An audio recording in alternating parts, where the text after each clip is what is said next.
Susipažinome su skirtingais profesinio perdegimo įveikos būdais. Apibendrinant šią informaciją galima pasakyti, kad didžiausia įtaka žmogaus gyvenimo kokybei, jo psichologiniai sveikatai daro jo paties mąstysena. Jei ji neparanki, žmogui sudėtinga sėkmingai veikti, todėl mąstyseną būtina keisti ir koreguoti, o šiame procese svarbiausia klausyti savęs ir pasirinkti labiausiai tinkamas priemonės ir būdus. Visus profesinio perdegimo įveikos būdus galima suskirstyti į šiuos 3 blokus, o mes su kiekvienu iš jų susipažinsime išsamiau. Profesiniam perdegimui būdinga apatija, netikėjimas tuo, kad asmens atliekami veiksmai, profesinė veikla ar asmeninis gyvenimas turi prasmę. Ilgainiui žmogus nors ir pradeda suvokti, kad kažką reikia keisti, tačiau jis neatlieka nuoseklių veiksmų, siekdamas šių pokyčių. O vertindamas aplinką, jis savo mąstymą kreipia neigiamų situacijos aspektų paieškai, neskirdamas laiko galimų veiksmų planui formuoti. Neretai būna ir taip, kad asmens sudaromas situacijos sprendimo veiksmų planas yra formalus, nedetalus, parengtas tarsi siekiant atsiskaityti kitiems, o nesiekiant savo paties tobulėjimo.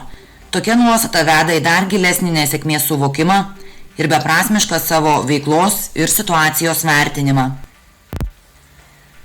Šis metodas yra orientuotas į aplinkos suvokimo ir vertinimo korekciją. Tai yra ilgalaikės realizacijos strategija, kuri apima pasaulėžiūros, aplinkos ir santykio su jie suvokimo pozityvių nuostatų formavimą, lydimą elgsenos koregavimu. Taikydamas kognityvinės įveikos metodą, žmogus turi pradėti ieškoti galimybių ir kelti daug nuoseklių ir įgyvendinamų uždavinių. Ilgainiui, siekdamas įgyvendinti ir įgyvendindamas šios uždavinius, asmuo susiformuos suvokimą, jog aš galiu ir man veikla prasminga. Norint, kad metodas sėkmingai veiktų, būtina griežta savikontrolė ir minimumas lankstumo. Žmogus asmeniškai turi laikyti savo sudarytos griežtos dienotvarkės, pagal galimybės vengti to, ko jis pats negali kontroliuoti, ir įprasminti savo veiklą, įgalinant poilsio ir darbo režimo balansą. O sąmoningai reguliuojant emocinės būsenas yra stengiamasi kontroliuoti savo mintis, sąmoningai analizuoti situacijas, atlikti sistemingą savo veiklos, aplinkos vertinimą. Tai leidžia atsiriboti nuo neigiamo aplinkos vertinimo, stereotipų ir išankstinių nuostatų, atveria galimybės formuotis pozityvesniam mąstymui. Tokiu būdu yra mokomasi ieškoti situacijos pliusų, argumentų už ir prieš, atrinkti ir planuoti realius veiksmus, formuoti problemos sprendimo scenarijus. Tai apima kitokią socialinių aplinkybių analizę. Vietoje griežtos nuostatos, kad viskas yra blogai arba viskas yra tik gerai, žmogui būtina stengtis pamatyti situaciją visapusiškai, stengtis išvelgti tiek teigiamas, tiek neigiamas pusės. Jei jau yra susiformavęs kritiškumo ir neigimo įprotis, aktualu mąstymą ir suvokimą kreipti pozityvumo linkme. Tai yra atsakyti savo į tokius klausimus, kaip ką aš galiu padaryti gero ir kas man yra prasminga veikla, ką turiu padaryti, kad veikčiau efektyviau.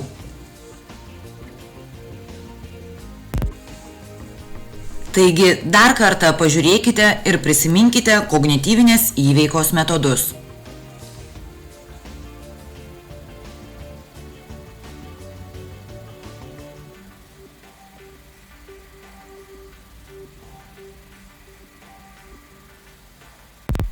Tai yra kitas perdegimo įveikos būdų blokas, kuris aktualus siekiant sustiprinti asmens gebėjimą atsispirti sudėtingoms situacijoms ir konstruktyviai jose veikti.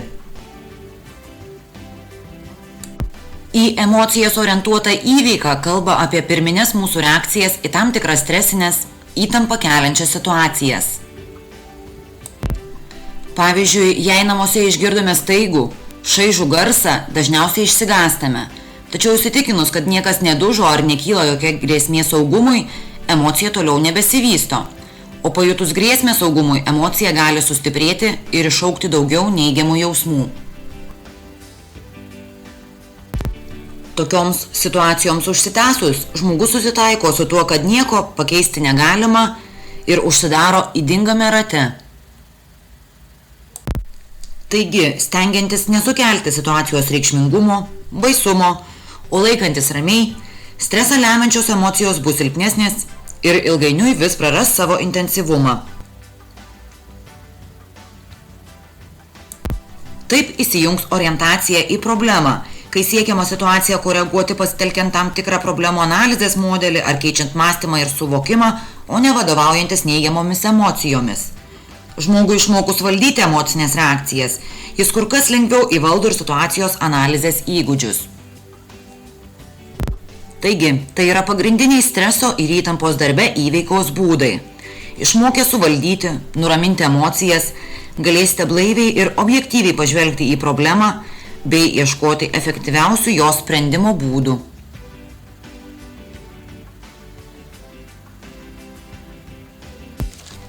Ir dar vienas profesinio perdegimo įveikos būdas – 3R metodas, kuris leidžia spręsti profesinio perdegimo problemą. Pastebima, kad dauguma žmonių yra linkę neigti egzistuojančias problemas, siekdami apsaugoti save nuo neigiamų patyrimų. Tačiau siekiant problemų sprendimo, būtina jas tinkamai suvokti ir pripažinti. Šiame etape būtina stebėti įspėjamuosius ženklus, tam tikrus simptomus, savo poreikius ir atsakyti klausimą, ar aš tinkamai tenkinu savo poreikius, ar nesiimu jų ignoravimo. Identifikavus profesinio perdegimo požymius, būtina imtis jų pakeitimo. Tai yra tobulinti savo streso valdymo įgūdžius, įtampą keisti streso valdymu.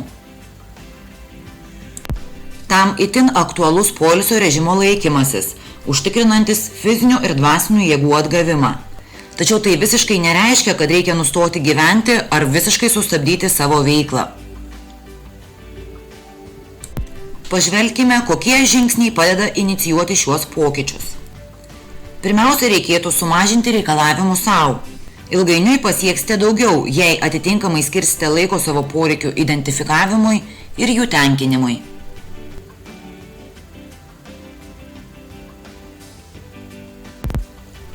Toliau akcentuokite savo, kad jūs valdote ir kontroliuojate užduotį, gyvenimą, režimą.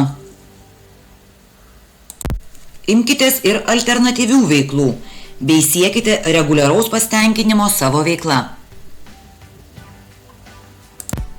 Ir be abejo nepamirškite, pirmiausia, nepatogias situacijas spręskite asmeninėme gyvenime, o vėliau ir profesinėje veikloje.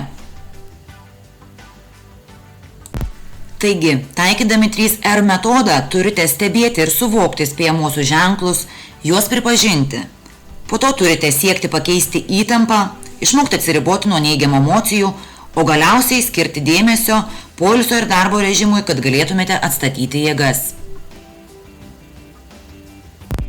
Kiekvienas esame skirtingi, todėl turite rasti savo tinkamus streso ir įtampos įveikos būdus, kurie padėtų jums atstatyti prarastas fizinės ir dvasinės jėgas.